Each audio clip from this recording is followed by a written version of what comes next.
Tome seu lugar, por favor. Eu vou cumprimentar todos com a paz do Senhor Jesus Cristo mais uma vez, porque alguns chegaram depois que eu cumprimentei lá no começo do culto. Então, boa noite, paz do Senhor, bem-vindos a esta casa de oração, a Igreja Assembleia de Deus do Novo Dia.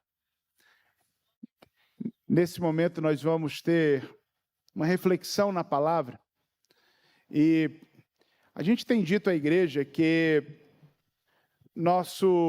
como tema que temos tratado esse ano, que é comprometidos com o desafio de ser igreja, nós temos proposto algumas meditações mais direcionadas nas noites dos domingos.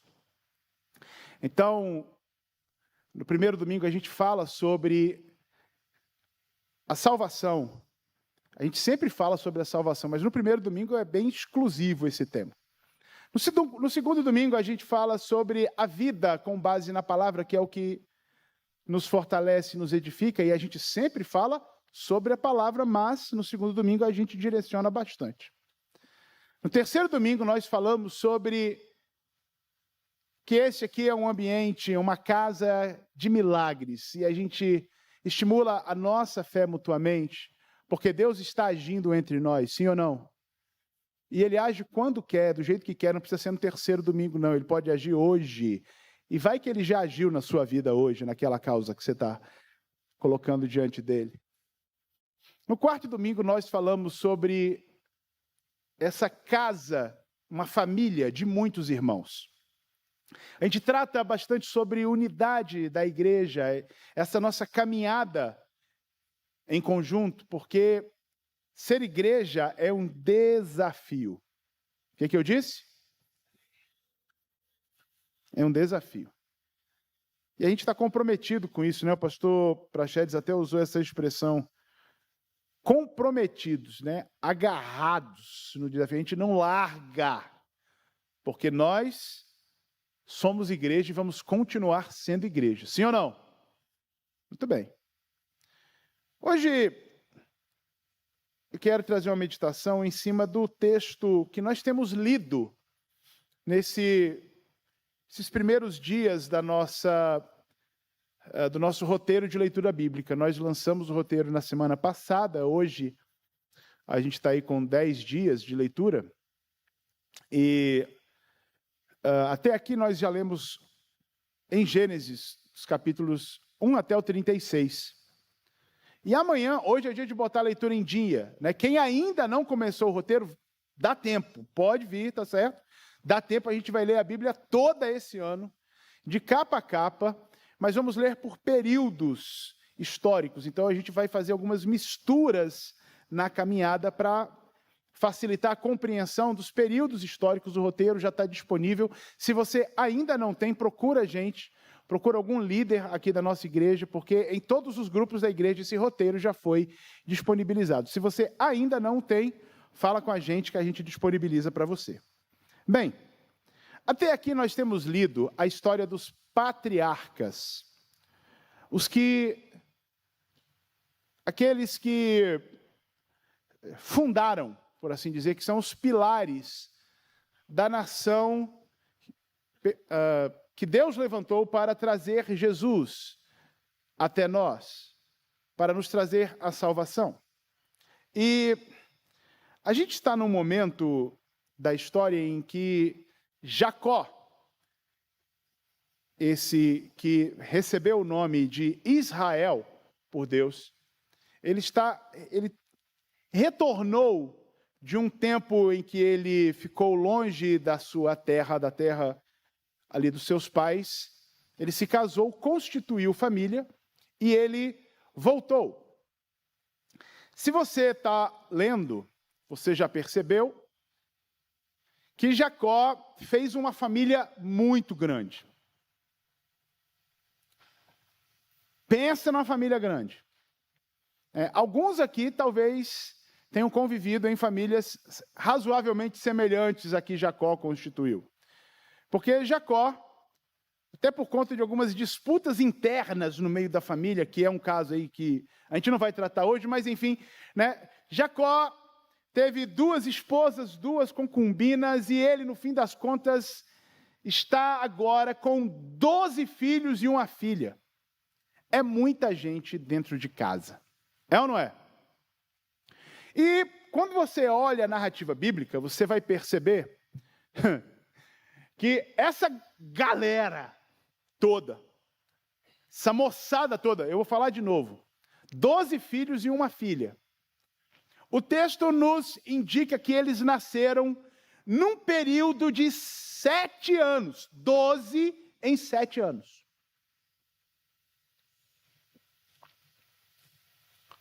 É. 12 filhos em 7 anos. Pensa na lata de sardinha. Claro que ele morava numa tenda, né? Aliás, em tendas, né? Então o quintal era grande. Não era um apartamento aqui de 60 metros quadrados, não. Né? Então era tendas, um negócio bem grande e tal, mas ainda assim são 13 crianças no meio dessa confusão de 7 anos. Bem, quem aqui viveu, né, em algo parecido, né?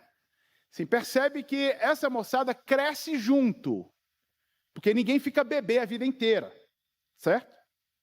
Então aqui, né, nesse momento da história que nós vamos ler, a gente tem o mais velho com aproximadamente 24, 25 anos. 24 para 25 anos.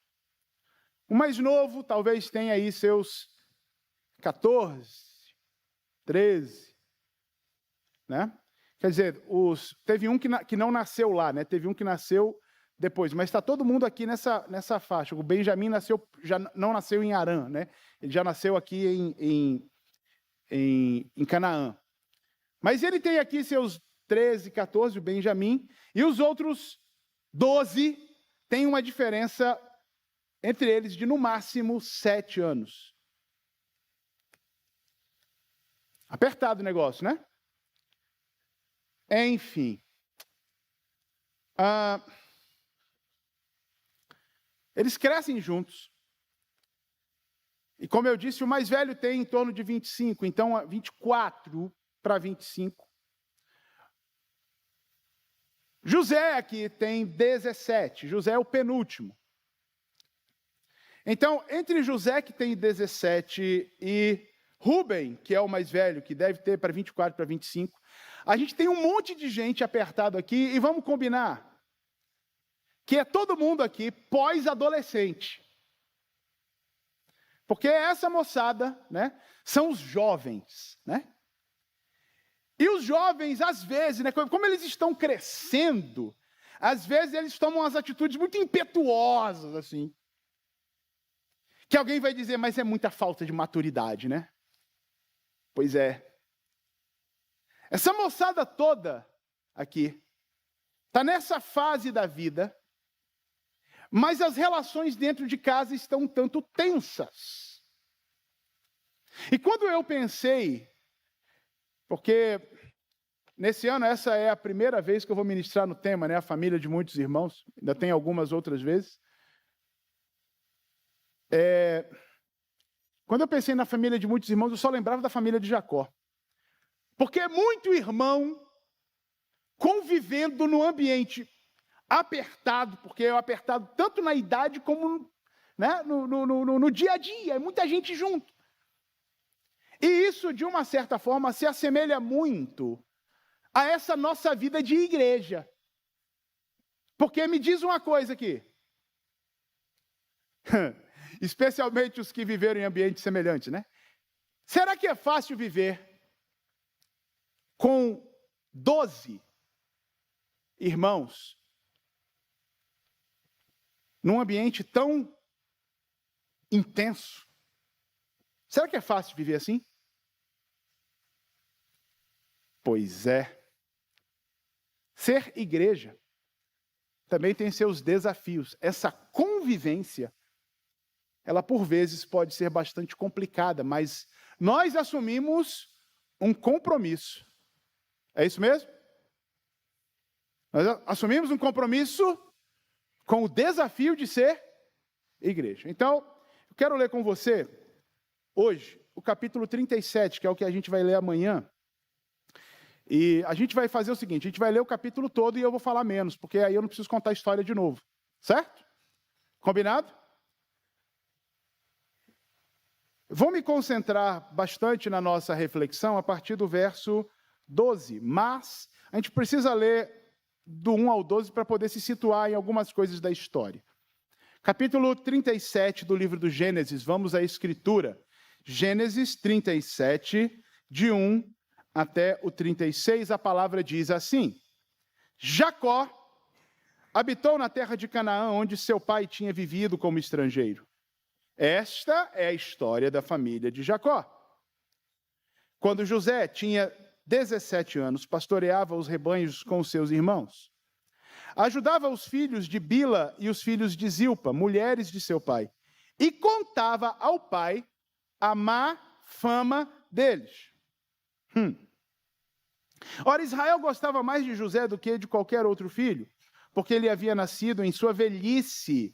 Jacó tinha recebido José em seus braços, já com algo em torno de 90 anos. Certo? Então, com 90 anos. Veja bem, todo mundo nasceu perto, mas Jacó já tinha 90. Ninguém diz amém sobre essas coisas, né? Porque ninguém quer ser pai aos 90, né? Tem uns que querem ser aos 50, mas aos 90 não, né? Vamos lá. Vamos embora. Por isso mandou fazer para ele uma túnica longa. Quando seus irmãos viram que o pai gostava mais dele do que de qualquer outro filho, odiaram-no. E não conseguiam falar com ele amigavelmente. Certa vez José teve um sonho e quando contou a seus irmãos, eles passaram a odiá-lo ainda mais. Ouçam o sonho que tive, disse-lhes. Estávamos amarrando os feixes de trigo no campo, quando o meu feixe se levantou e ficou em pé. E os seus feixes se ajuntaram ao redor do meu e se curvaram diante dele. Seus irmãos lhe disseram, então você vai reinar sobre nós? A rapa do tacho quer dizer que você vai nos governar? E o odiaram ainda mais, por causa do sonho e do que havia dito. Depois teve outro sonho e contou aos seus irmãos, tive outro sonho. E dessa vez, o sol, a lua e 11 estrelas se curvavam diante de mim. Quando contou ao pai e aos irmãos, o pai o repreendeu e lhe disse, que sonho foi esse que você teve? Será que eu, sua mãe e seus irmãos viremos a nos curvar até o chão diante de você? Assim, seus irmãos tiveram ciúmes dele. O pai, no entanto, refletia naquilo. Os irmãos de José tinham ido cuidar dos rebanhos do pai perto de Siquém.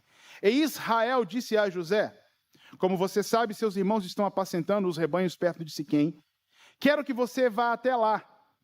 Sim, senhor, respondeu ele.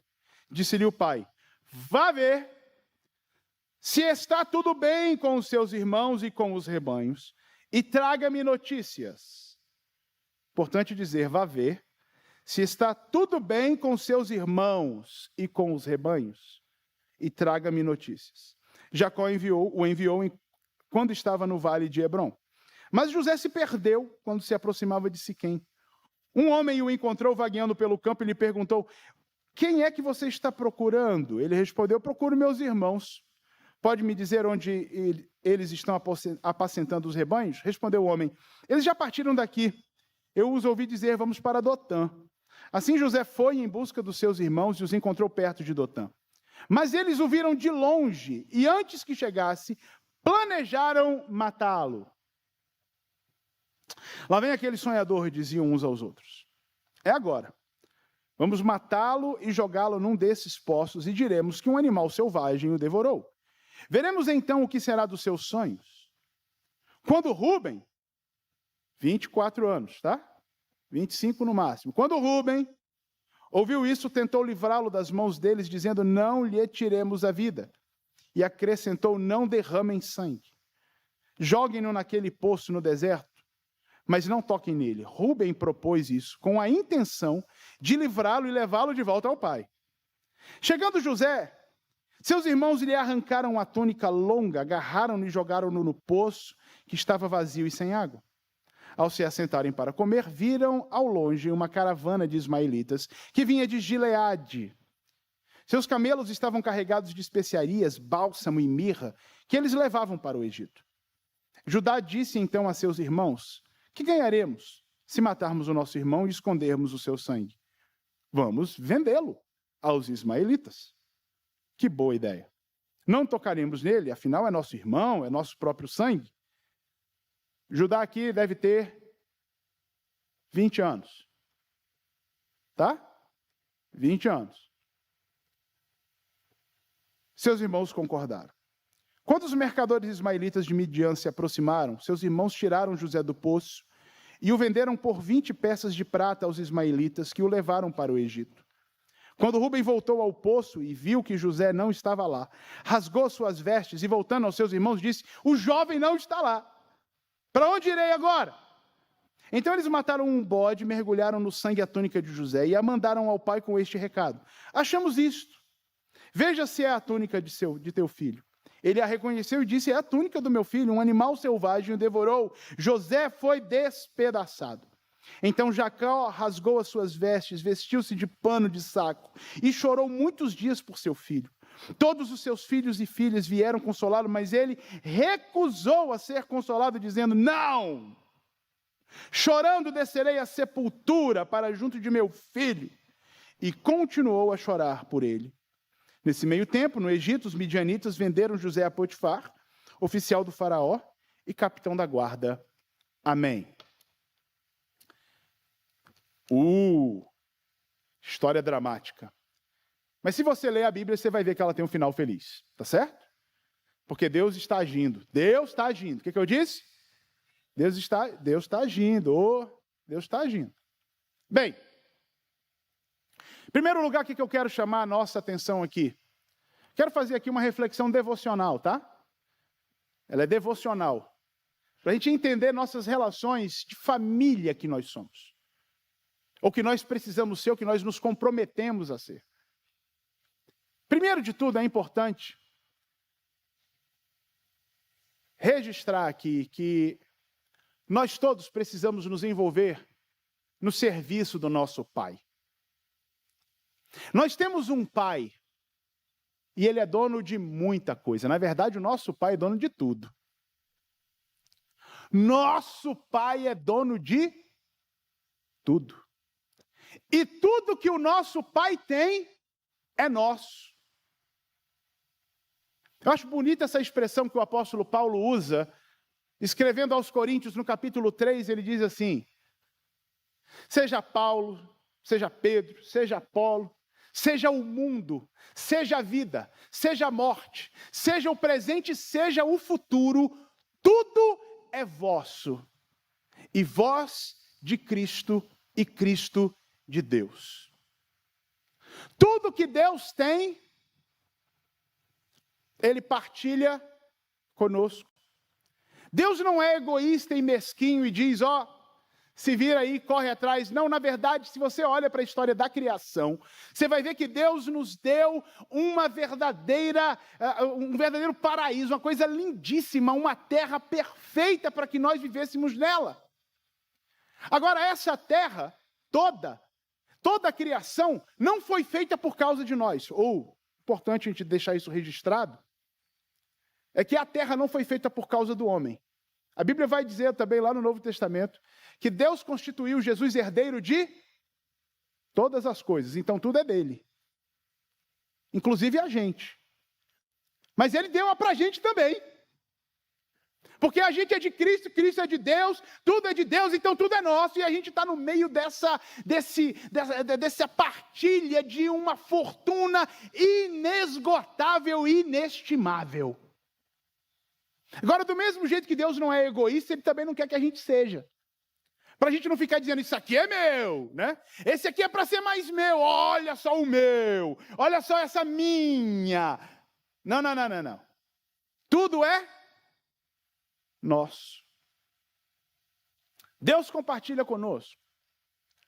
E Deus nos dá essas missões de administrar o que é dele. Agora, presta atenção, que essa é uma missão dada a todos nós. Eu vou falar de novo.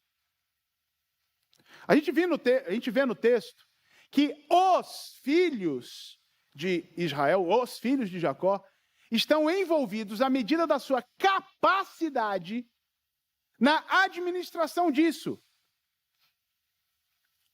Todos nós estamos chamados para nos envolver no serviço de Deus que beneficia, por assim dizer, a todos nós. Veja bem, Jacó tinha muitos rebanhos, Jacó era um camarada muito rico, quem já está lendo aí já viu para trás, que Jacó tinha tanto gado, tanta riqueza, que o pessoal aqui do Goiás ficava, para trás e com inveja dele. Ia ficar, o povo de Anápolis ia ficar com inveja doida de Jacó, porque ele tinha boi para mais de metro, tinha cabrito, cabra, ovelha, o cara tinha muita coisa.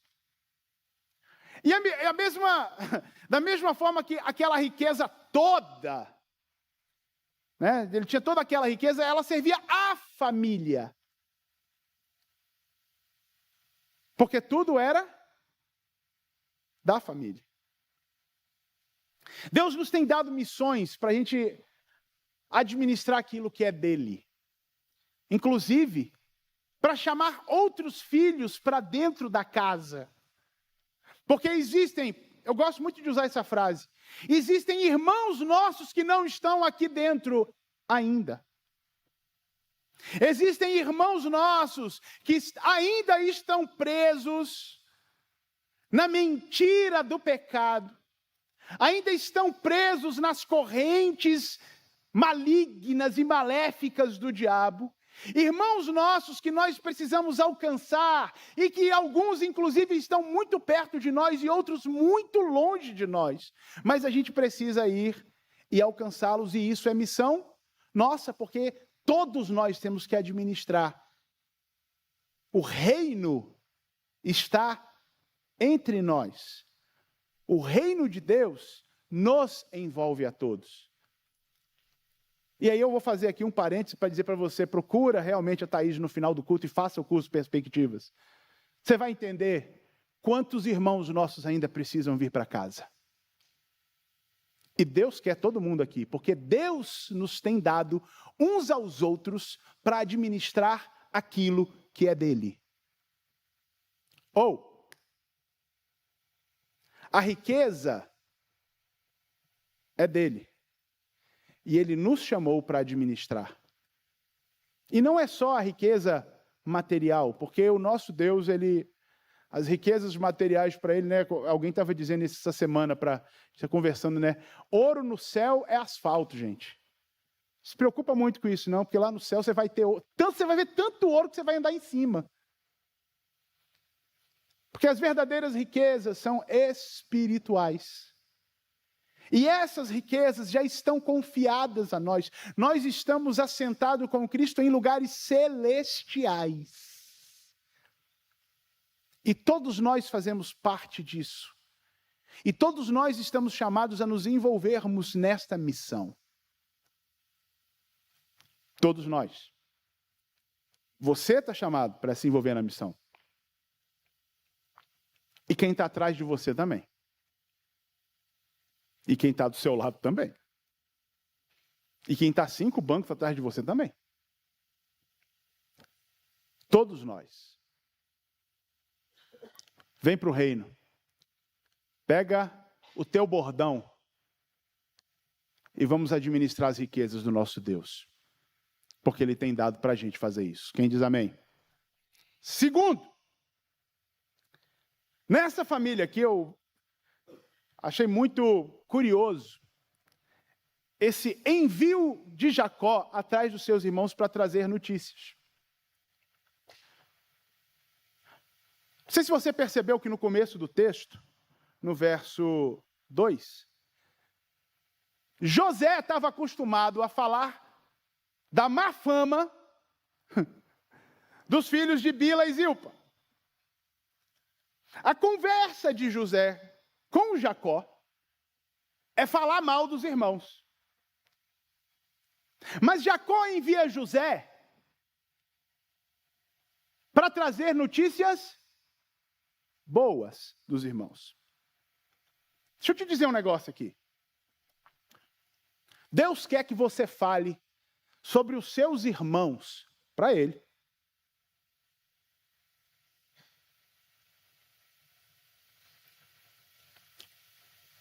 Quem tem irmão aqui na igreja? Quem tem irmão aqui na igreja? Quem tem irmão na igreja? Parece que alguns, né? Deixa eu dizer para todos nós somos irmãos, tá? Então eu vou perguntar de novo. Quem tem irmão aqui na igreja? Quem tem irmão aqui na igreja? Olha só. Deus quer que você fale dos seus irmãos para Ele. Mas Deus não quer fofoquinha, não.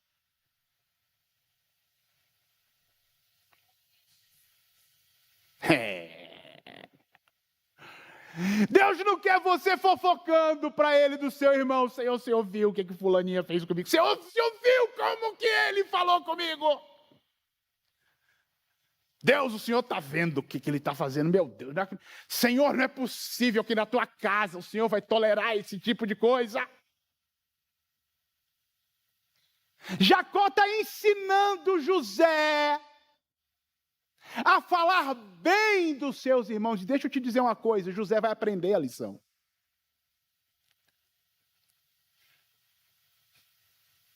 José aprende a lição. Porque as últimas palavras de José são de abençoar os seus irmãos. Porque todos nós, queridos, estamos num processo de aprendizado. Todo mundo aqui na fé tem muito o que crescer ainda e amadurecer. Tem gente aqui que tem menos tempo de fé, tem gente que tem mais tempo de fé, e tem gente que, independente do tempo longo de fé, ainda é imaturo, age como pós-adolescente. Falando mal do irmão e querendo falar mal do irmão para Deus. Deixa eu te dizer uma coisa. O nosso Pai Celestial conhece tudo sobre nós. Ele não precisa de fofoqueiro, mas ele precisa de intercessores. Deus não precisa de fofoqueiro, mas Ele precisa e conta com intercessores.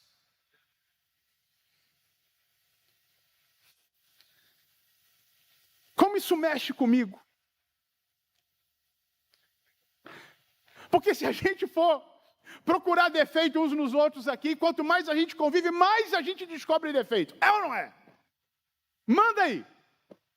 Convive com o irmãozinho, entra para o diaconato, tu vai ver muito problema. Entra para o louvor só para tu ver o tanto de problema. Começa a tocar na orquestra, entra lá na multimídia, vai para o berçário. Vai dar aula para as crianças, tu vai ver um monte de gente com defeito. Fofoqueiro, todo mundo pode ser, agora intercessor, a gente aprende a ser.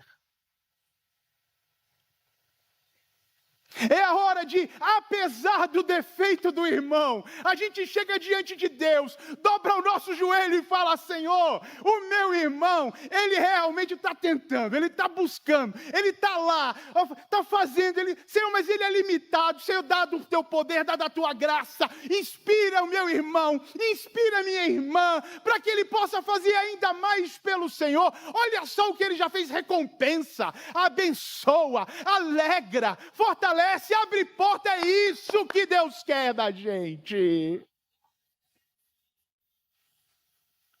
Porque fofoqueiro qualquer um pode ser. Intercessor, a intercessão é um sinal de uma maturidade cristã.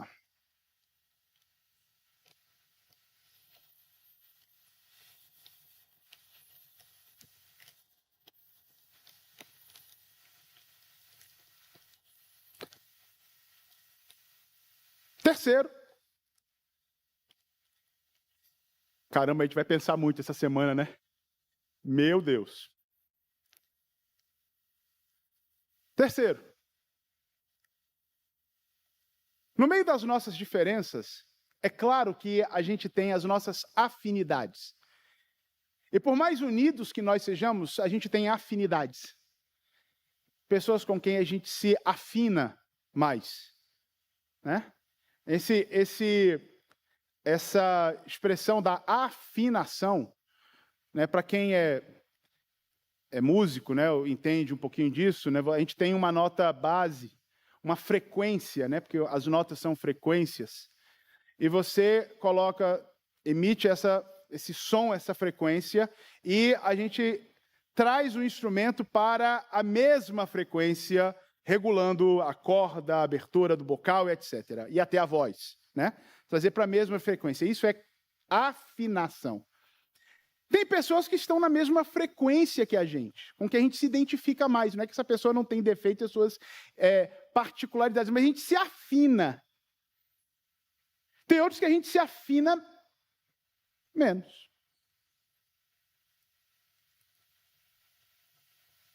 Temos mais ou menos afinidades.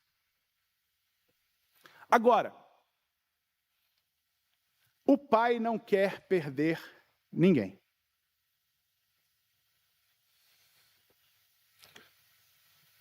O pai não quer perder ninguém, a despeito das nossas maiores ou menores afinidades.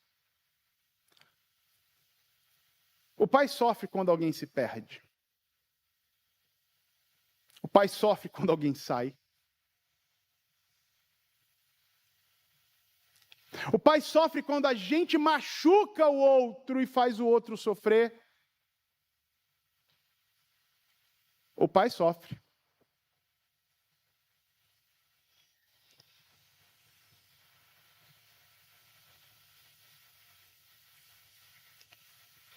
Não sei se você viu no texto que Jacó, quando ele recebe a notícia falsa, né? Fake news, mas, enfim, é a notícia que chega. Quando chega a notícia de que Jacó morreu, ele se recusa a ser consolado. É ou não é? E a depender do grau de maturidade que a gente tenha, nós teremos atitudes diferentes também sobre como tratar os irmãos. Veja bem, Rúben, que é o mais velho, está por aqui com José e os seus sonhos e as suas conversas, mas Rúben tem um senso de responsabilidade.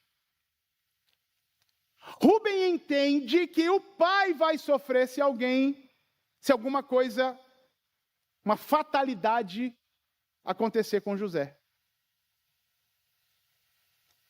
Eu fico imaginando que aqueles que têm ali, né, 19, 20, 18, aquela moçada toda estava inflamada contra José. E eles realmente queriam que José sumisse da vida deles. Mas depois eles percebem que para Jacó não existe consolo.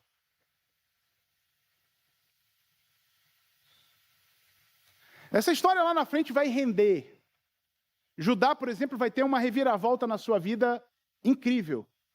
Os próximos 20 anos para Judá vão ser muito esquisitos. Vão mudar a sua vida. Mas naquele momento ali, pouca gente percebeu que o pai ia sofrer de forma absurda. Queridos, deixa eu dizer uma coisa para você aqui. Nessa nossa família, para alegrar o coração do nosso pai, a gente precisa aprender a conviver. Para que os nossos laços se fortaleçam e a gente administre melhor aquilo que ele nos tem dado, a gente precisa aprender a conviver. Não dá para matar ninguém. Não dá para vender ninguém. Não dá para mandar ninguém embora. Todo mundo aqui é importante.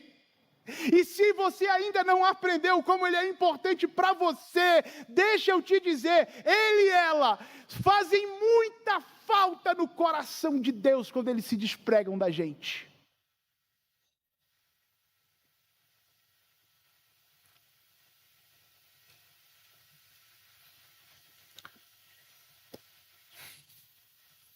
Está entendendo?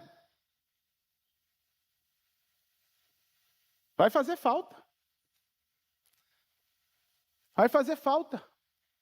Porque Deus confiou a esta igreja aqui algo para ser feito, para esta igreja local, para esse ministério algo para ser feito, e Ele distribuiu entre nós as suas riquezas para que a gente administre. Ele nos confiou e a gente precisa uns dos outros para fazer do jeito que Ele quer. E ainda assim, todos nós, independente do grau de maturidade, perceba isso, gente. Porque Jacó aqui é um coroa. Ele é um velhão. Ele está perto dos seus 100 anos. Quando José chega contando fofoquinha dos filhos de Zilpa e de Bila, que tem quase mais ou menos ali, né, são um pouco mais velhos do que ele, Jacó entende e diz, camarada, como esse rapazinho precisa crescer ainda.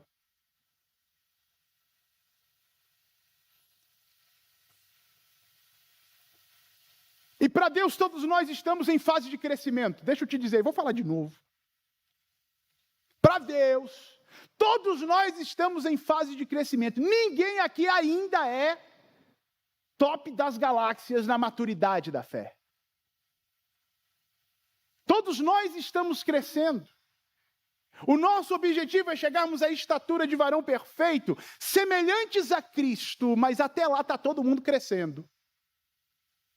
Está todo mundo amadurecendo. Ao mesmo tempo em que está todo mundo servindo ao Pai e à família. Então, por decisão e para agradar o Pai, a gente aprende a conviver.